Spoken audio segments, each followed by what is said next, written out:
Understand, we've got to stop Trent Richardson or Eddie Lacy or whoever they put back there. Well, you're going to get calls for calling them Alabama red jerseys. And I said crimson. We may get calls if you talk about Joe Paterno as the greatest coach of all time, even though he's the winningest. Those folks in Tuscaloosa will say Bear Bryant is the greatest of all time.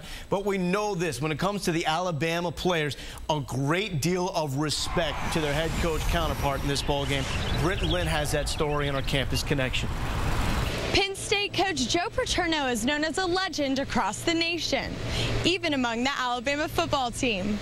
And with their matchup on Saturday, some Crimson Tide players are actually hoping to get one-on-one time with the football icon. I'm going to go for a hug. I'm going to, yeah, I'd love to obviously shake his hand. And, you know, he's been around for quite some time, you know, long before even my dad was playing college football. So I have a tremendous amount of respect for him. So if I get the opportunity to shake his hand or reach out and just touch him maybe, I'm definitely going to take full advantage of it. It's a game that I've had circled on my calendar for the past 4 or 5 years. So we'd always just kept saying, you know, I hope Coach Paterno's still coaching and everything. It'd be great to be able to compete against him. So I think all of us are really looking forward to the challenge and the opportunity that we have on Saturday. Playing against Joe Pop, I mean, that just means a lot. I mean, that just gets my blood pumping. I mean, he's a great coach. You know, he's going to be in the Hall of Fame. He's just a really great coach. And I mean, the way he's brought up that program since he's been there is great. So I'm looking forward to playing against Penn State. At 83 years old, this is Paterno's 61st year on the Penn State staff.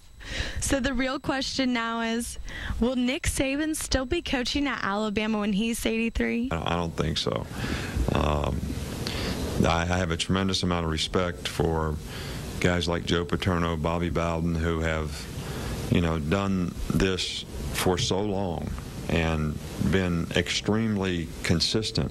Well, I hope when I'm 83, I'm still as young and spry as Joe Paterno is. That would definitely be a goal because, you know, he's definitely doing a lot for a guy who's 83. Although Saban isn't planning on coaching for the Tide into his 80s, he won't be leaving Tuscaloosa anytime soon. For ESPNU Campus Connection, I'm Britton Lynn. Nick Saban wants to make sure Joe Paterno and Penn State gets a great reception when they come to Tuscaloosa, even saying it would be a darn, and he didn't say darn, shame if Alabama fans booed Penn State like they did against San Jose State.